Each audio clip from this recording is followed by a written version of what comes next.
As duas responsabilidades da criação de Deus. No princípio criou Deus o céu e a terra. Gênesis capítulo 1, versículo 1.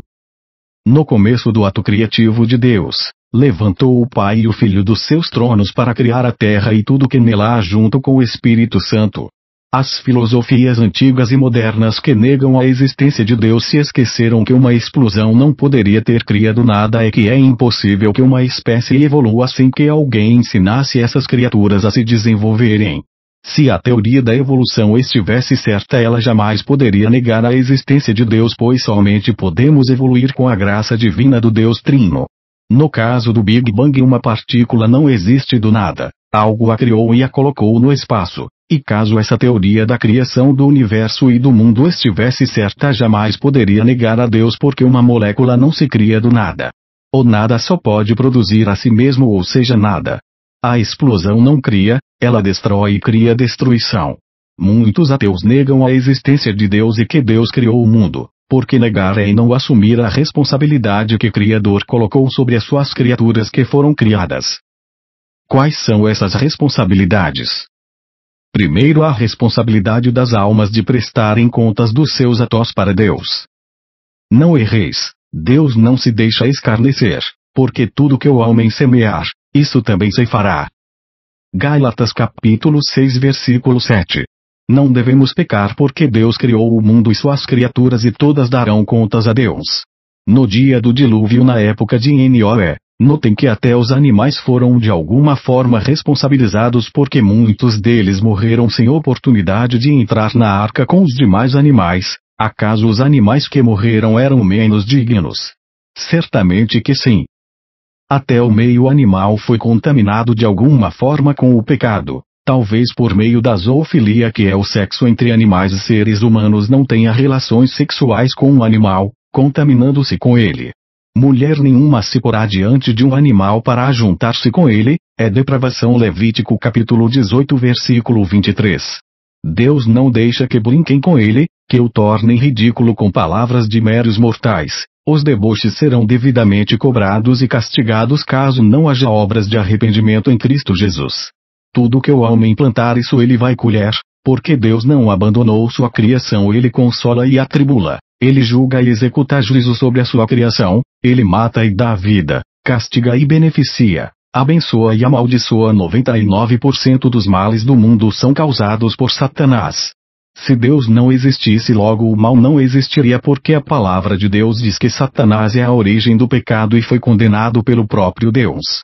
Deus não é culpado pelo mal, o mal acontece e existe porque o ser humano pecou desde o jardim do Éden, ouvindo a proposta do diabo que disse: sereis como Deus.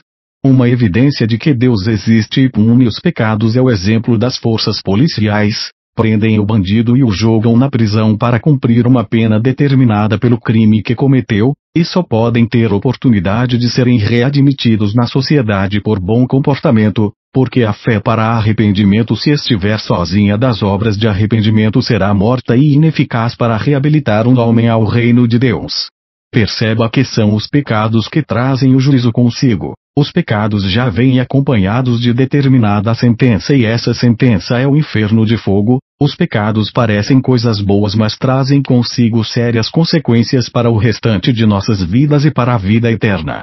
O inferno está esperando os ateus, que são aqueles que fazem parte do grupo dos que maldizem a Deus. Não erreis, nem os devassos, nem os idólatras, nem os adúlteros, nem os efeminados, nem os sodomitas, nem os ladrões, nem os avarentos, nem os bêbados, nem os maldizentes, nem os roubadores herdarão o reino de Deus. 1 Coríntios capítulo 6 versículo 10. Nenhum caminho leva para a paz se não for por Cristo Jesus, nosso Salvador e Senhor. Não existe religião que salve a não ser Cristo Jesus e esse crucificado. A responsabilidade de prestar contas a Deus é grande, na verdade é a maior de todas. A maior proposta que Satanás faz hoje em dia é dizer aos homens: pode pecar à vontade, vocês são eternos iguais a Deus, vocês são deuses. Essa verdade de que somos eternos é verdadeira, mas não neste corpo de carne e osso, e sim na eternidade, na vida depois da morte. O inimigo, oferecendo esse meio de tentar burlar esse acerto de contas, leva muitas almas à condenação do inferno. Não é possível fugir do acerto de contas, que é inevitável, porque está escrito: como eu vivo, diz o Senhor, que todo o joelho se dobrará a mim, e toda a língua confessará a Deus. De maneira que cada um de nós dará conta de si mesmo a Deus. Romanos capítulo 14 versículos 11 e 12. Ninguém escapará desse dia, como o apóstolo Paulo bem disse. A respeito de viver uma vida sem Deus, tentando burlar o juízo através de uma rotina sem Deus, Salomão escreveu: vaidade de vaidades, diz o pregador, vaidade de vaidades. Tudo é vaidade. Eclesiastes capítulo 1 versículo 2. Tudo que os homens fazem sem o propósito de glorificar a Deus é vaidade. Segundo, a responsabilidade da criação em louvar a Deus. Esta é uma responsabilidade também muito importante, porque o verdadeiro louvor vem pela fé, porque sem fé é impossível agradar a Deus, pois quem dele se aproxima precisa crer que ele existe e que recompensa aqueles que o buscam. Hebreus capítulo 11 versículo 6. Os que negam que Deus criou o mundo não têm fé, porque a fé não é de todos. Segundo Tessalonicenses capítulo 3 versículo 2 parte última.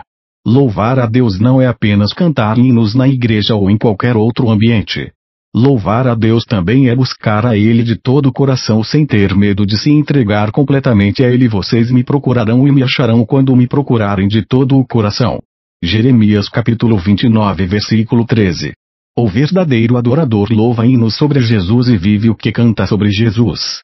Por meio de Jesus, portanto, ofereçamos continuamente a Deus um sacrifício de louvor, que é fruto de lábios que confessam o seu nome.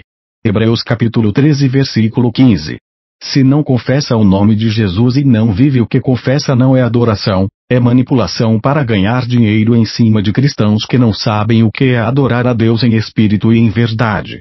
Pedro ordenou que nós sejamos santos como é santo Jesus que nos chamou, mas, assim como é santo aquele que os chamou, sejam santos vocês também em tudo o que fizerem. 1 Pedro capítulo 1 versículo 15.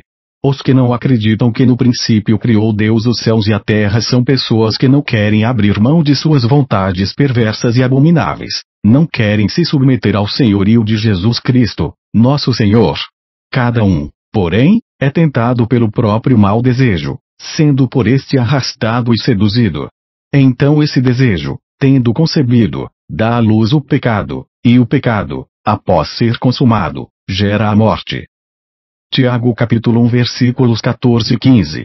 Existe o ateísmo prático, que é quando o homem sabe que Deus existe e vive como se ele não existisse. Isso também é chamado de apostasia nas escrituras sagradas.